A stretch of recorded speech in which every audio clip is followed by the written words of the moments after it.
નમો હરિયંતાણમ નમો સિદ્ધાણમ નમો આયર્યાણમ નમો વજ્રાયાણમ નમો લોહે સૌવસાવુણમ એસો પંચ નમુકારો સૌવ પાવપણાસણો મંગલાણમ ચ સૌવે સિંબડમમ વૈ મંગલમ મંગલમ ભગવાન વીરો મંગલમ ગૌતમ પ્રભુ મંગલમ સ્થૂલપત્રાધ્યા જૈન ધર્મો સ્તુ મંગલમ. પ્રવચનનો વિષય છે એક અનોખી યાત્રા, સ્વથી સર્વ તરફની, જીવથી શિવ તરફની. આજથી આશરે 1060 વર્ષ પૂર્વે બનેલો 51 ગાથાની અંદરમાં જીવના 563 ભેદોને વર્ણવતો આ એક જીવિચાર નામનો ગ્રંથ. આ સુધીનીમાં અનાદિકાલના પરિભ્રમણની અંદરમાં જે આપણને એક સ્વાર્થની એક કુટેવ પડી ગઈ છે. આ સ્વાર્થ જે આપણે શીખ્યા છીએ ને આજકાલનો નથી, છેક નિગોદના ભવોમાંથી આપણે આ શીખતા આવ્યા છીએ. કારણ કે દરેક ભવની અંદરમાં સંકળામણ હતી. નાની જગ્યાની અંદરમાં બહુ બધાએ રહેવાનું, એટલે જે એક સુખ મેળવવાની જે દોડ, સુખ પ્રાપ્ત કરવાની એક દોડ, સુખ પ્રાપ્ત કરવાની એક જે રફતાર ચાલી, બસ એમાં મનમાં ભાવના પેદા એ થઈ સૌથી પહેલા હું પહોંચી જાઉં. એટલા બધા જીવો છે કે કદાચ મને નહીં મળે, મારું રહી જશે, મને સુખ નહીં મળે. આ એક અનાદિકાલની અંદરમાં સુખ સુવિધા સગવડ આ બધી ભોગવવાની જે તમન્ના, જે ખેવના હતી, એના કારણે આપણને સ્વાર્થની ટેવ પડી ગઈ. હવે સ્વાર્થના સરવાળા થતા ગયા, સંસ્કારોના ગુણાકાર થતા ગયા અને દરેક ભવની અંદરમાં આ ઘૂંટાતું ચાલ્યું. ચલો, માનવના ભવમાં તો આપણે કદાચ મહેનત કરી અને એક અલગ રીતે સુખ મેળવી શકીએ છીએ, પણ તિર્યજોના ભવમાં કે બીજા બધા ભવોની અંદરમાં તો મથામણ કરીને મેળવવાનું હતું, દોડીને ભાગીને કે ભસીને પ્રાપ્ત કરવાનું હતું. હવે એ જમાનાની અંદરમાં, એ સમયની અંદરમાં જે સ્વાર્થની જે ટેવ પડી ગઈ, સુખ મેળવવાની સૌથી પહેલી ઝંખના જે જાગી, અને એના કારણે આપણે શું થઈ ગયા, સ્વાર્થની સાંકડી શેરીના આપણે એક મુસાફિર બની ગયા. બહુ નાનકડી સ્વાર્થની આપણે એક દુનિયા બનાવી નાખી. એમાં હું અને મારા સિવાય બીજા કોઈનો પ્રવેશ જ ન થયો. અથવા તો બહુ તો જે આપણને અનુકૂળ હતા, આપણને ગમતા હતા, એવી વ્યક્તિઓને કદાચ આપણે પ્રવેશ આપ્યો. એ પણ નંબર 2માં. નંબર 1માં તો પ્રવેશ મેં મારો જ રાખ્યો. બધું પહેલા મને મળે, મને મળી ગયા પછી બીજાને મળે તો ચાલે, પણ બધું પહેલા તો મને મળવું જ જોઈએ. હવે આપણે આવા સ્વાર્થમય સંસારની અંદરમાં જે જીવ્યા, એના કારણે આપણને પોતાનો વિચાર આવ્યો પણ જીવનો વિચાર નથી આવ્યો. જે અનંત જીવો આ સંસારમાં છે, જે બીજા અનંત જીવો આ સંસારની અંદરમાં રહેલા છે, એ બધા બાબતની આપણને એક સહાનુભૂતિ, એમના પ્રત્યેનો એક સંવેદનશીલતાનો ભાવ, એમના તરફની એક સહાય કરવાની વૃત્તિ એ કદાચ નથી જાગી. અને એટલા જ માટે જ્ઞાની ભગવંતોએ આવા એક જીવિચારના પ્રકરણ બનાવ્યા. જીવાભિગમ, પન્નવણા ઇત્યાદિ ગ્રંથોની અંદરમાં વેર વિખેર અને વિસ્તારથી રહેલા જે જીવની બાબતો એને બહુ શોર્ટમાં એકદમ સરસ મજાના 563 ભેદની સાથે આ બતાવી દીધું છે. તો આપણે અત્યારે જોઈએ છીએ સંસારી જીવની અંદરમાં 2 પ્રકારના, તરસ અને સ્થાવર. હાલતા ચાલતા જીવો છે એ તરસ કહેવાય, પણ જે પોતાની ઈચ્છા મુજબ કશું જ નથી કરી શકતા એ જીવો છે સ્થાવર. સતત પરાધીનતાની બેડીમાં જકડાયેલા રહેવાનું, સતત જેને ગુલામી અવસ્થાની અંદરમાં રહેવાનું, સતત જેને ગુલામ જ તરીકે રહેવાનું, બસ એ વ્યક્તિ સ્થાવરની દુનિયામાં પહોંચી ગયા. તો એવા સ્થાવર 5 પ્રકારના બતાવ્યા. એમાં પહેલા પ્રકારનો ભેદ આપણે જોઈએ છીએ પૃથ્વીકાય. એના 2 ભેદ સૂક્ષ્મ અને બાદર.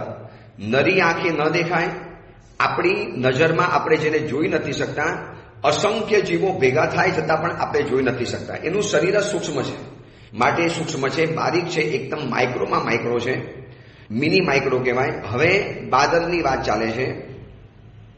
તો આપણે જે અત્યારે વ્યવહાર કરીએ છીએ ને પૃથ્વીકાય સાથે, જે મકાન બનાવવા માટે, આપણો સંસારનો વ્યવહાર પૃથ્વીકાય અને વનસ્પતિકાય સિવાય ચાલી જ નથી શકતો. હું તમને આગળ જ્યારે આવશે વનસ્પતિકાયનું ત્યારે બતાવીશ કે કેટલી બધી બાબતોમાં આપણે વનસ્પતિકાય અને પૃથ્વીકાય ઉપર ડિપેન્ડ રહેલા છીએ. મકાન બનાવવું છે પૃથ્વીકાય, મકાનની અંદરમાં રહેવું છે પૃથ્વીકાય, રોડ ઉપર ચાલવું છે પૃથ્વીકાય, ચાલવું નથી, ગાડી સ્કૂટરનો ઉપયોગ કરવો છે, વાહનનો ઉપયોગ કરવો છે પૃથ્વીકાય. આ બધું જ પૃથ્વીકાયમાંથી બને છે. જમીનમાંથી લગભગ જે વસ્તુ નીકળે ખદાનમાંથી, જે આપણે ગઈકાલે બધી બાબતો જોઈ, હીરા, માણેક, મોતી, પછી આજનું પ્લાસ્ટિક વગેરે ગણો કે જે પણ ગણો એ આ બધું જ આવે છે પૃથ્વીકાયની અંદરમાં. માટી, મીઠું, ખડી, ધારણી, અરનેટો, પાષાણ, આરસપહાણ. અરે સવારે દેરાસરમાં પરમાત્માની પૂજા કરવા જઈએ છીએ, જેમના સહારે અને જેમના આલંબને આપણે જીવી રહેલા છીએ એ પણ પૃથ્વીકાય છે. પરમાત્માની પ્રતિમા પણ આરસપહાણમાંથી જ બની. કોઈ સ્ફટિકની હોય, કોઈ રત્નમય હોય, છેવટે પથ્થરની પ્રતિમા હોય અને છેવટે ધાતુની પ્રતિમા હોય, પંચધાતુની હોય, છેવટે એ પણ પૃથ્વીકાય આવ્યું. જે દેરાસરમાં આપણે તરવા માટે જઈએ છીએ, જે દેરાસરમાં ભગવાનની ભક્તિ કરવા જઈએ છીએ, એ દેરાસર પણ બન્યું છે પૃથ્વીકાયનું. જે ભંડારમાં પૈસા નાખો છો એ ભંડાર બન્યો છે પૃથ્વીકાયનો, અને જે અંદર નાખીએ છીએ એ પણ પૃથ્વીકાય. વિચારી લેજો, સવારથી સાંજ સુધીમાં કેટલો બધો પૃથ્વીકાય સાથે આપણો સંબંધ છે. હવે પૃથ્વીકાયના જીવનો ક્યારે આપણને વિચાર આવ્યો કે આટલી બધી મને જિંદગી જીવવામાં જે સહાય કરે છે, જેના વગર હું બિલકુલ અધૂરો છું. અને યાદ રાખજો, એ જીવો કદાચ આપણા વગર જીવી શકે છે, પરંતુ આપણે પૃથ્વીકાય વગર નથી જીવી શકતા. એક અપેક્ષા એ કહું છું, આમ તો પરસ્પરો ઉપગ્રહો જીવાના, આવું તત્વા સૂત્રની અંદરમાં લખ્યું છે કે પરસ્પર એકબીજાના ટેકાથી આ સંસારમાં લોકો જીવી શકે છે. પણ એક સામાન્ય આપણે પરમાત્માની મૂર્તિની જાપ કરીએ છીએ અને એમાંથી જે માલા બનેલી છે એ માલા પણ પૃથ્વીકાયની. ખાલી શાંતિથી વિચારીશું ને તો એમ લાગશે કે પૃથ્વીકાય વગર હું જિંદગી ન જીવી શકું. તમારે ઘરને સલામત રાખવું છે, દરવાજો છે, ભલે દરવાજો લાકડાનો હોય તો વનસ્પતિકાયનો, પણ દરવાજો જો લોખંડનો હોય કે સ્ટીલનો હોય તો પછી એ પૃથ્વીકાયનો આવે. અને એની ઉપર જે તમે તારું મારો છો ને, લોક લગાવીએ છીએ, એ લોક છે વળી પાછું પૃથ્વીકાય. ચાવી એ પૃથ્વીકાય. ગાડીને સ્ટાર્ટ કરવી છે તો એના માટે ઇજેક્શનની અંદરમાં જે કી નાખવામાં આવે છે, જે ચાવી નાખવામાં આવે છે, એ છે પૃથ્વીકાય. કઈ જગ્યામાં આપણે પૃથ્વીકાયનો ઉપયોગ નથી કરતા? કઈ જગ્યાની અંદરમાં? પ્રત્યેક બાબતોની અંદરમાં આપણે પૃથ્વીકાયનો ઉપયોગ કરીએ છીએ. દેવલોકના વિમાનો હોય, ભવનો હોય, બંગલા હોય, ફ્લેટ્સ હોય, એપાર્ટમેન્ટો હોય, ટેનામેન્ટમાં રહેતા હો કે કોઈ પણ જગ્યા લાવો, બધી જગ્યા આવે છે પૃથ્વીકાયની. જે આકાશની અંદરમાં ઉડનારું જે વિમાન છે એ વિમાન પણ બન્યું છે પૃથ્વીકાયનું. કેટલી બધી બાબતોમાં આપણે પૃથ્વીકાયની સાથે જોડાયેલા છીએ. હવે વિચાર એ આવે છે કે આ પૃથ્વીકાયની જો આટલી બધી આપણે ઉપયોગ કરીએ છીએ તો આપણે એની ક્યારે જૈના કરવાનો વિચાર કર્યો? આપણે એને કેવી રીતે બચાવવા જોઈએ એની પણ આપણે વિચારણા કરવી છે. વરના જો આ ભવની અંદરમાં વધુ પડતો પૃથ્વીકાયનો ઉપયોગ કરીશું તો આપણી પણ પૃથ્વીકાયના ભવમાં જવાનું નિશ્ચિત બની જવાનું. બિનજરૂરી જમીનો ખોદવાની, બિનજરૂરી જમીન ઉપર ચાલવાનું, બિનજરૂરી ખાડા ખોદવાના, બિનજરૂરી મકાનો રાખવાના, આ બધું જ આવે છે પૃથ્વીકાયની અંદરમાં. અને બીજી એક વાત, અત્યારે વર્તમાનમાં આપણે જે પૃથ્વી ઉપર ચાલી રહેલા છીએ, જે ધરતી ઉપર, આપણે હિન્દુસ્તાનમાં છીએ તો હિન્દુસ્તાનની ધરતી, અમેરિકા હોય તો અમેરિકાની ધરતી, જાપાન હોય તો જાપાનની ધરતી, જે દેશની અંદરમાં માણસ રહે છે અને ધરતી ઉપર ચાલે છે, જે ધરતી ઉપર બેસીએ છીએ, જે ધરતી ઉપર સૂઈ જઈએ છીએ, એ અત્યારે રત્નપ્રભા નામની પૃથ્વી છે, એમની ઉપર આપણે અત્યારે રહેલા છીએ. કીધું ને, રત્નપ્રભાના ઉપરના જે યોજનો બધા મનુષ્ય લોકમાં છે અને નીચેના બધા યોજન છે જે બધા નરકની અંદરમાં ગણાય છે. તો એ ઉપરની જે રત્નપ્રભા પૃથ્વી આપણે જે વાપરીએ છીએ એ તો અત્યારે અચિત્ત રહેલી છે. એટલા માટે અચિત્ત છે કે એની ઉપર માણસો રહે છે, માણસોની ગરમી પડે છે, વરસાદ પડે છે, તડકા પડે છે, પછી વાહનોની અવર જવર છે, લોકોનું હલનચલન છે. લાખો કરોડો અબજો માનવો આ ધરતી ઉપર ચાલી ગયા છે. એટલે ધરતીનું ઉપરનું જે પડ છે ને બધું અચિત્ત બની ગયું છે. એટલે આપણને ચાલવામાં દોષ નથી લાગતો, પરંતુ એ ક્યાં સુધી અચિત્ત ગણાય અને કેટલે સુધી અચિત્ત ગણાય? તે અચિત્ત ગણાય છે તો ક્યાં સુધી? તો એમ કહેવાય છે કે પૃથ્વીને ખોદવામાં આવે અને એક હાથ સુધીનું જો પૃથ્વી ખોદવામાં આવે તો એની નીચેની બધી જ જે માટી, પથ્થર, એટલે એક હાથ સુધીની જેટલી માટી, પથ્થર નીકળે ને એ બધું અચિત્ત. એના પછીનું જે બધું છે એ બધું સચિત્ત ગણાય. માનવોના વ્યવહારના કારણે, વાહનોની અવર જવરના કારણે, પડતાના તડકા, ટાઢ, ઠંડી, ગરમી, વર્ષા, આ બધાના કારણે એક હાથ જેટલું પૃથ્વીનું લેયર, આ રત્નપ્રભાનું લેયર અચિત્ત બની ગયું છે. એમની ઉપર આપણે ચાલીએ છીએ, આપણને કોઈ વિરાધના નથી. વિરાધના એ ખરી કે જો તમે જોયા વગર ચાલો ને જીવો મરી જાય તો એની વિરાધના આવે. પૃથ્વીકાયની વિરાધના નથી આવતી. હવે એક હાથ પછીની જે માટી વગેરે નીકળે, અથવા તો એક હાથનો ખાડો ખોલ્યો. ક્યારેક નથી હોતું કે દેરાસરની અંદરમાં ખાત મુહૂર્ત કરવું છે અથવા તો શિલાન્યાસ કરવો છે તો 15 ફૂટ, 50 ફૂટ, 100 ફૂટ, ક્યારેક 200 ફૂટ ખોદવામાં આવે છે. જેટલું જિનાલય મોટું હોય એટલો પાયો ઊંડો બનાવવો પડે. તો એ બધી માટી સચિત્ત ગણી શકાય છે. એની સાથે સચિત્ત જેવો વ્યવહાર કરવો પડે. એટલે એક હાથ નીચેની જેટલી પણ માટી ખાડા ખોડેલા હોય એ માટીના ઢગલા ઉપર આપણે ચાલીએ તો આપણને પૃથ્વી કાંઈની વિરાધના લાગે, અથવા તો બિનજરૂરી એટલી ઢગલાઓ નહીં ખોદવાના. હવે જેટલા પણ બિલ્ડરો છે, આ બિલ્ડરોને ધરતી તો ખોદવી જ પડશે. અરે 500 ફૂટ અને 1000 ફૂટના ઊંડા ખાડા બનાવવા પડે. મલ્ટી મોટા બિલ્ડિંગો બનાવવા હોય, સ્કાય સ્કેપર બિલ્ડિંગ ને હાઈરાઇઝ બિલ્ડિંગ. હવે આટલા મલ્ટી લેયરના બિલ્ડિંગો બનાવવા છે તો એના માટે પાયો એટલો ઊંડો ખોદવાનો. ઘણી વખત અમે જોઈએ છીએ ક્યારેક વિહારોમાં રસ્તામાં ચાલતા કેટલા ઊંડા પાયા ખોદેલા હોય, નીચેનો માણસ રેત જેટલો લાગે એટલા ઊંડા પાયા ખોદેલા હોય છે, ખાડો ખોદેલો હોય છે. તો આ બધું જ સચિતની અંદરમાં આવી જાય. હવે જે લોકોને બિલ્ડરનો બિઝનેસ છે એમને પૃથ્વી કાયની વિરાધના ભયંકર લાગે. માટે શાસ્ત્રોની અંદરમાં લખ્યું છે કે જૈન શ્રાવક આવી આરંભ સમારંભની ક્રિયાઓ ન કરે. સૌથી વધુ આરંભ સમારંભ છે આ જમીન ખોદવાની અંદરમાં. અને ખોદવાની અંદરમાં જાઓ એટલે પથ્થરો નીકળવાના, માટી નીકળવાની, કાચી માટી નીકળવાની, સચિત્ત માટી નીકળવાની, નીચે રહેલા કેટલાય ઉંદર, સાપ વગેરેના દર ખતમ થઈ જવાના, કેટલાય પ્રાણીઓના ઘર ખતમ થઈ જવાના, અને કેટલી બધી સચિત્ત માટી ઉપર ટ્રેક્ટર ચાલે, બુલડોઝર ફેરાય, એની ઉપર મશીનો ફરતા જાય, એની ઉપર મજૂરો કામ કરતા જાય, સચિત્ત માટીનો કચ્ચર ઘાણ નીકળી જાય. અને આટલા કચ્ચર ઘાણ નીકળ્યા પછી તો ઉપાશ્રયો બન્યા છે કે મકાન બન્યું છે.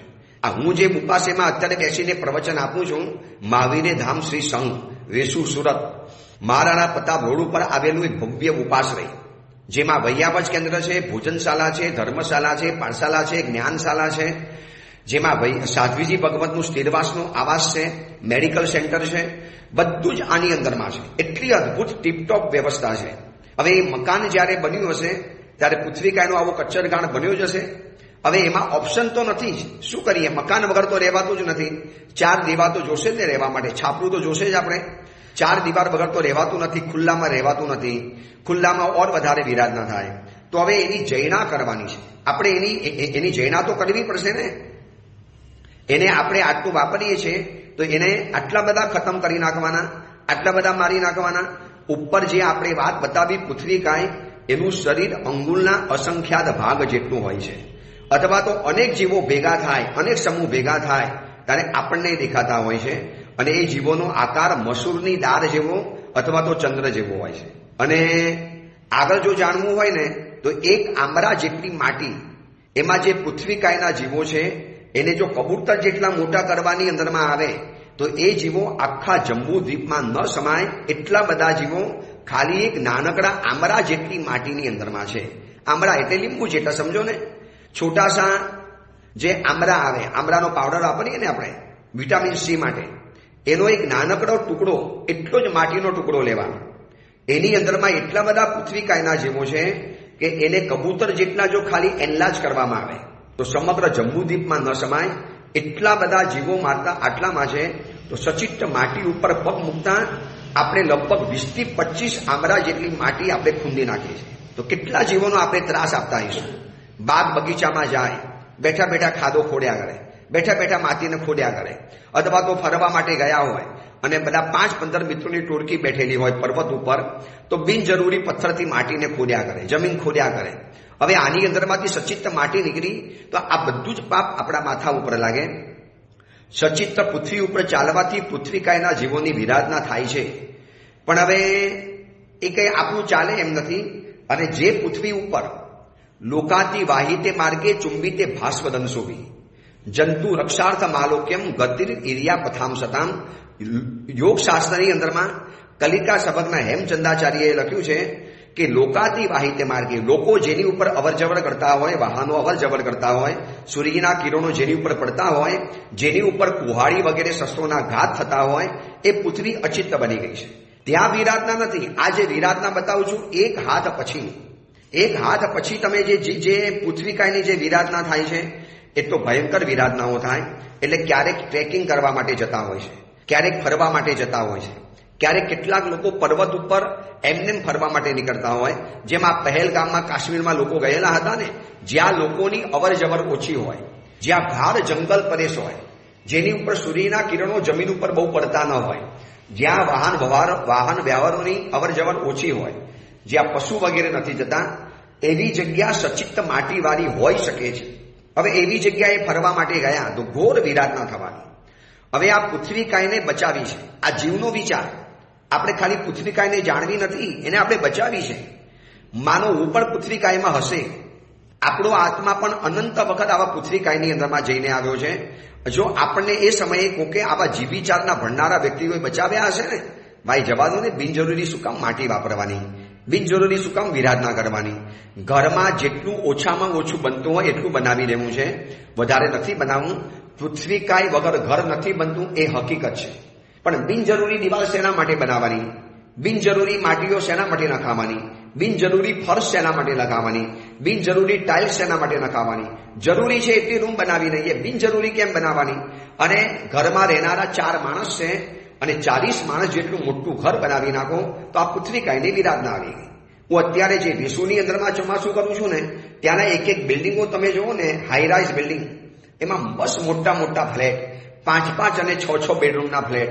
ઘરમાં રહેનારા છે ખાલી 4 સભ્યો, મમ્મી પપ્પા, દીકરો, પુત્રવધુ અને એકાદ દીકરો, બસ 5 છે, 4 થી 5 જણા ઘરમાં રહેનારા છે.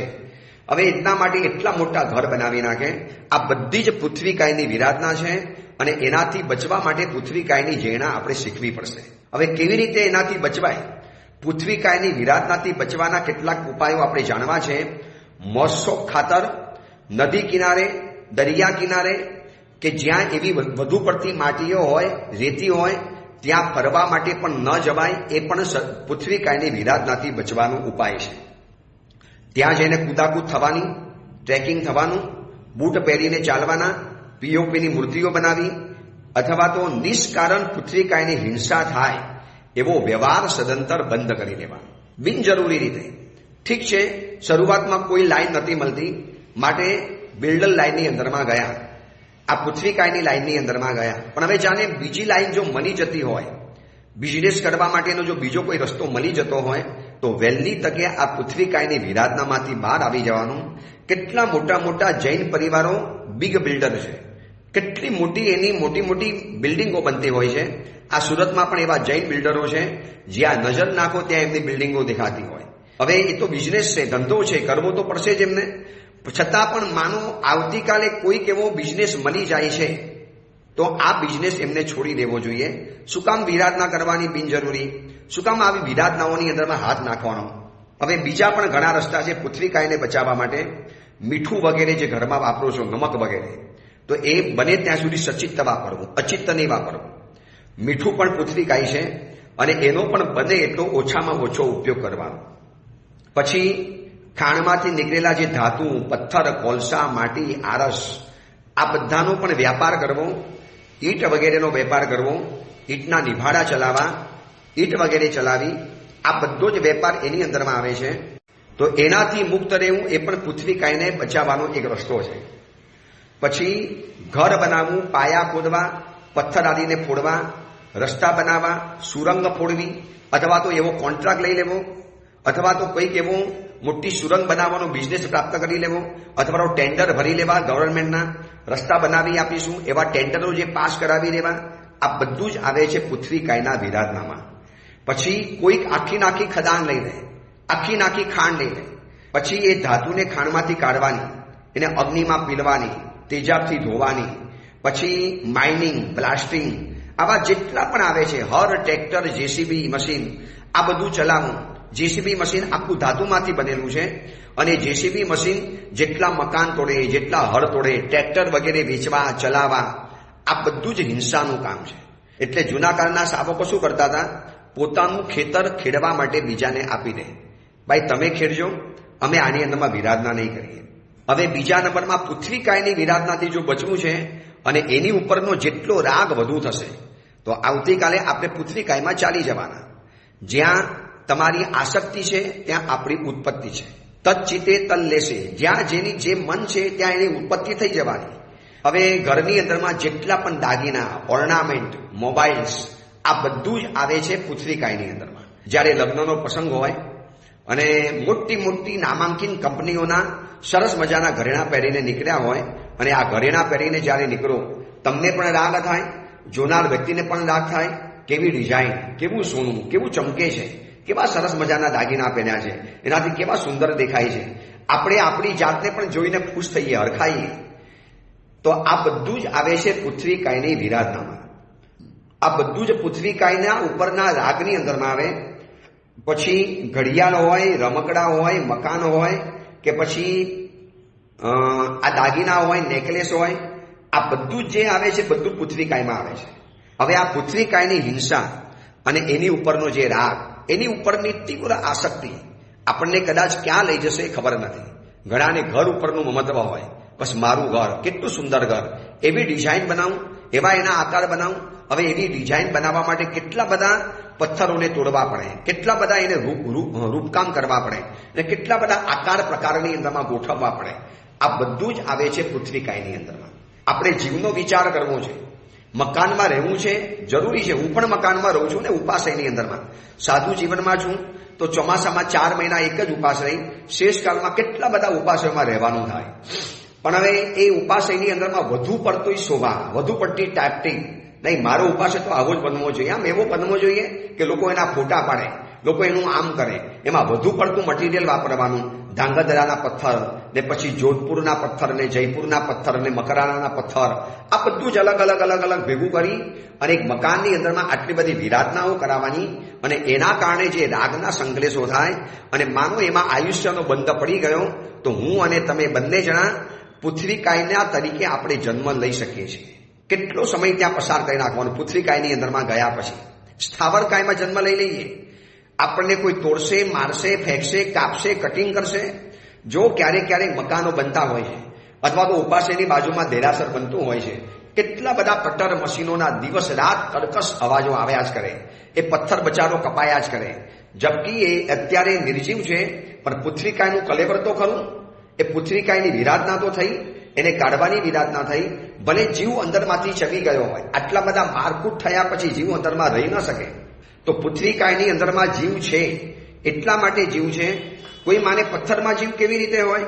અરે ભાઈ, જેટલી પણ ખાણ છે ને તમે ખાલી કરો, વરી પાછી નવી વધી જાય છે, વરી પાછી નવી આવી જાય. કેટલાય દેશોની અંદરમાં પથ્થરોનું આખું નાખું જંગલ ઉગે છે, પથ્થરો આગળ વધે છે. બોલો, એવા આ દુનિયામાં દેશો છે કે જેમાં પથ્થરોનું જંગલ ધીરે ધીરે આગળ વધે છે. એટલે પથ્થરમાં જીવ નથી એવું તો નથી જ. વધુ પડતું એની ઉપર સમારકામ થયું તો પથ્થરોના જીવ મરી જવાના, એ વાત બરોબર છે. પણ પૃથ્વીકાયની વિરાધના તો લાગે જ છે. તો આપણે આ જે પ્રવચન સાંભળીએ છીએ, મારા અને તમારા બધાના માટે વાત કે પૃથ્વીકાય વગર જીવી તો નથી શકાતું. રહેવા માટે પૃથ્વીકાય કામ લાગે અને જીવવા માટે કામ લાગે છે વનસ્પતિકાય. તો આપણે અત્યારે પૃથ્વીકાયની વાત ચાલીએ છીએ. તો મેં કીધું ને, મકાન, ઘરેણા, થોડી ઘણી એકાદ કાર, એકાદ ધાતુઓ, મેટલ, ઓર્નામેન્ટ, મોબાઈલ, હવે આ બધું તો જીવન જરૂરિયાતની વસ્તુઓ છે. હવે એના વગર તો નહીં જ ચાલે. તો નહીં ચાલે તો જેટલું બને એટલું ઓછું, જેટલું બને એટલું સાદું, જેટલું બને એટલું સિમ્પલ, જેની અંદરમાં વધુ પડતું સમારકામ ન કરવું પડે, જેની અંદરમાં વધુ પડતી તોડફોડ ન કરવી પડે, જેમાં વધુ પડતી કાપકૂપ ન કરવી પડે, બસ એવી રીતે મારે મકાન બનાવવું છે. આ પથ્થરોને આટલા બધા મોડી નાખવાના, આટલા બધા કાપી નાખવાના, એક શેપ આપવા માટે, એક ડિઝાઇન આપવા માટે એટલા બધા મશીન એની ઉપર ફેરવવાના. માનો એમાંથી કોઈ પથ્થર સજીવ પણ હોઈ શકે અને એની અંદરમાં જીવ જીવંત હોય, એની ઉપર આખી નાખી કરવત ફરી વળે, એ જીવને કેટલી બધી કાતરી પીડા થતી હશે, કેટલી ભયંકર વેદના થતી હશે, એની આપણે કલ્પના પણ નથી કરી શકતા. આપણા પગ ઉપર કોઈ કટર મશીન ફેરવે, આરસને કાપવાનું મશીન, પથ્થરને કાપવાનું મશીન. અરે સ્ટેપલર મારતા હોય ને, સ્ટેપલર, અને એ સ્ટેપલર મારતી વખતે પણ જો આંગળીની વચમાં એ પિન લાગી ગઈ ભૂલથી તો કેટલી મોટી આપણે ચીસ પાડી ઉઠીએ છીએ. તો એ પૃથ્વીકાયના જીવોનું શું કે આટલા મોટા એની ઉપર મશીનો ફરી વળે, બુલડોઝર્સ ફરી વળે, જેસીબી મશીન એની ઉપર ફરી વળે, ટાંકણા અને છીણી એની ઉપર ફરી વળે, અવનવી ડિઝાઇનો કરવાની અંદરમાં જે વિરાધનાઓ થાય, આ બધી જ વિરાધના આવે છે પૃથ્વીકાયની અંદરમાં. એનાથી બચવું પડશે આપણે. બિનજરૂરી ફરવા માટે જવું, બિનજરૂરી પથ્થરોની સાથે છેડછાડ કરવી અથવા તો બીજો બિઝનેસ જો ચાલતો હોય તો આ પૃથ્વી કાયના બિઝનેસમાં પ્લીઝ નહીં જવું જોઈએ. કોલસાની ખાણ, આરસમાં મકરાણાની ખાણ, પછી એવી બીજી કોઈ માઇન્સ અથવા તો પછી જમીન વગેરે સોદા લેવેચ કરવાના, જમીનને ખોદકામ કરવાનો કોન્ટ્રાક્ટ લઈ લેવાનો, આખાના આખા કુવા તલાવવાના, કુવા અને તલાવ બનાવવાના કોન્ટ્રાક્ટ લઈ લેવાના, જેમાં મશીનો કપાય, મશીનો વપરાય, જેમાં ખાડાના ખાડા કરવા પડે, જેમાં સચિત્ત માટી જેમાંથી બહાર આવતી જાય. આ બધી જ વિરાધનાથી મુક્ત થવું હોય તો પૃથ્વી કાયનો બિઝનેસ બંધ કરવો પડશે. આ બધી જ વિરાધનાથી ઓછા થઈ જવાનું. આ જેટલા પ્રવચન સાંભળનારા સાવક સાવિકાઓ છે, માનો આવા કોઈ નાના મોટા બિલ્ડરના બિઝનેસમાં હો અને જો આ જીવિકાનું બીજું એક સાધન મુખ્યતઃ તમારી પાસે હોય, પરિવાર સીધાતો હોય, ભૂખ્યા રહેવું પડતું હોય અને તકલીફમાં આવવા પડતું હોય તો વાત અલગ છે. પણ જો બીજો બિઝનેસ મળતો હોય, બીજી કોઈ કંપનીમાં કામ મળતું હોય તો આવા બિલ્ડરની કંપનીની અંદરમાં કામ કરવું એટલે ભયંકર હિંસાનું કામ છે. એનાથી બચવા જેવું છે. આ પૃથ્વી કાયની હિંસા, એનું ફલ શું મળે ખબર છે? દેવલોકના રત્નોની અંદરમાં આકર્ષિત બનેલા અને આસક્ત બનેલા દેવતાઓ ત્યાંથી મરીને લગભગ રત્ન સ્વરૂપે પૃથ્વી કાયની અંદરમાં ઉત્પન્ન થાય છે. એમ લખ્યું છે શાસ્ત્રોની અંદરમાં કે દેવલોકની અંદરમાં દેવતાઓ જે હરખાય, કેવી રત્નની વાવડી, કેવા રત્નના પલંગ, કેવી રત્નની ભીતો, કેવા હીરા માણેક મોતી પન્ના અહીંયા વેરાયેલા છે, કેવા અદ્ભુત દેખાય છે. આવા જે સતત આસક્તિની અંદરમાં આયુષ્યનો બંધ પડી ગયો તો આવા જ કોઈ રત્ન સ્વરૂપના હીરા માણેક મોતીની અંદરમાં પૃથ્વીકાય તરીકે ઉત્પન્ન થઈ જાય છે. જો મનુષ્ય પણ દાગીના, હીરા માણેક અથવા તો વિવિધ પ્રકારના મકાન કે મકાનની ડિઝાઇનો જોઈને જો હરખાતો હોય, એની અંદરમાં આસક્ત બનતો હોય તો એને પણ પૃથ્વીકાય તરીકે જન્મ લેવો પડે છે. પૃથ્વીકાયમાં જન્મ લેવો એટલે સ્થાવર નિકાયમાં જવાનું. પરાધીન, ગુલામી દશા. એક હિન્દુસ્તાન થોડાક વર્ષો ગુલામ રહ્યું ને તો કેટલા નવલોહિયા યુવાનો કૂદી પડ્યા સ્વાતંત્ર્યની ચળવળની અંદરમાં, સ્વાતંત્ર્ય સંગ્રામની અંદરમાં કૂદી પડ્યા. કેટલા બધા યુવાન છોકરાઓ આની અંદરમાં શહાદત વળી ગયા, શહીદ થઈ ગયા. તો આપણે તો પૃથ્વી કાયની અંદરમાં ગયા એટલે પતી ગયું. અસંખ્ય કાલ ત્યાં આગળ આપણે પડ્યા રહેવાનું. અને એકવાર જો એકેન્દ્રિયપણાની અંદરમાં પહોંચી ગયા તો અસંખ્ય ઉત્સર્ગ અવસર પેઢી ત્યાં નીકળી જવાની. એટલે આવા પ્લાસ્ટિંગ જેવા કે આવા જમીન ખોદવાના કે આવા મકાનો બનાવવાના પાપની અંદરમાં જૈન લગભગ ન જાય. સારા સમજદાર જૈનો આવા બિઝનેસમાંથી નીકળી જાય છે. સાહેબ અજ્ઞાની હતા, ખબર નથી પડતી, જીવિચાર નતા ભણ્યા, જીવિચાર નતા સાંભળ્યા. એના માટે તો આ જીવિચારના પ્રવચન શરૂ કર્યા છે કે લોકોને એ તો બતાવીએ છે તત્વજ્ઞાનનું પ્રવચન. આમાં કથા લગભગ નહીં આવે, આમાં એકલી તત્વજ્ઞાનની વાતો જાણવી છે. અને આપણી જિંદગી સાથે જોડાયેલી જીવ હિંસા, બિનજરૂરી હિંસા. જરૂરી હિંસા તો મારે પણ કરવી પડે છે. હું પણ ક્યારેક હિંસા થઈ જાય. વિહારો કરીએ છીએ, આ મકાનોમાં રહીએ છીએ અને એટલે હિંસા તો થવાની છે, પણ બિનજરૂરી હિંસાથી તો આપણે બચી જઈએ અને એની ઉપરની આસક્તિ તો બચી જઈએ. મકાન જેટલું સારામાં સારું બનશે ને એટલે એની ઉપરની આસક્તિ વધવાની. તો મહેમાન પણ આવશે ને મકાનના વખાણ કર્યા કરશે. શું યાર મકાન બનાવ્યું, શું ડિઝાઇન બનાવી, શું કલર કરાયો, શું બારી બનાવી, શું તમે આ દરવાજાને શેપ આપ્યો, શું તમે આમ ઝરૂખા જેવી બારીઓ બનાવી. મર્યા એ પણ મરવાનું અને આપણે પણ મરવાના. આપણે સાંભળીને હરખાવાનું.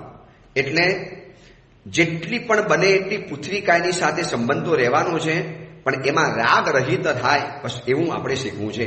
જેમાં રાગ ન થાય, કારણ કે સૂક્ષ્મ પૃથ્વી કાય જીવો તો 3 ભુવનમાં એટલે કે 14 રાજલોકની અંદરમાં ભરેલા જ છે. આપણે જે વાત કરીએ છીએ બાદર પૃથ્વી કાયની વાત કરીએ છીએ. તો બાદર પૃથ્વી કાયની અંદરમાં 2 પ્રકારના મુખ્ય ભેદો પણ બીજા આવે છે, સુવારી પૃથ્વી રૂપે અને ખરબચડી પૃથ્વી રૂપે. તો સુવારી પૃથ્વી એના 7 ભેદ છે: કાળી માટી, નીલી માટી, રાતી માટી, પીળી માટી, સફેદ માટી, ગોપીચંદનની માટી, પડવળી એટલે કે પડવાળી માટી, જેમાં માટીમાં પણ પડ હોય એવી માટી. તો આ સુવારી માટીના 7 ભેદ થયા. ખરબચડી માટીના પણ 22 પ્રકારના ભેદ છે. એની વાત આપણે આવતીકાલે જાણીશું. કેટલા બધા પૃથ્વી કાયના ભેદ છે, કેટલી અલગ પ્રકારની માટીઓ. કોક જગ્યાએ તમે જાઓ, શાહપુર માનસ મંદિરમાં વર્ષો પહેલા પ્રતિષ્ઠા વખતે રહેલા હતા, બધા જ મહાત્માઓના કપડા લાલ, કારણ કે ત્યાંની માટી લાલ છે. તો કેટલીક માટી લાલ હોય, કેટલીક પીળી હોય, કેટલીક સફેદ હોય, કેટલીક રાતી હોય. આવી અલગ અલગ માટીઓ છે. આ બધાની વિરાધનાથી આપણે બચવું છે અને આ જીવનો વિચાર કરી અને આપણે આગળ વધવું છે. એના માટેના આ પ્રવચનો રાખ્યા છે કે શું કામ હવે આ નાનકડી જિંદગીમાં આટલી બધી વિરાધના કરવાની. સંપૂર્ણ વિરાધના મુક્ત તો જિંદગી છે સિદ્ધ પરમાત્માની. એ તો કદાચ આપણી પાસે શક્યતા નથી. તો પછી શું કામ આ બધી બિનજરૂરી વિરાધનામાં આપણે આગળ વધીએ. બસ એનાથી બચીએ. એ જ મંગલ કામના મંગલ ભાવના. જીનાગના વિરુદ્ધ કાંઈ પણ બોલાયું હોય તો મિચ્છામી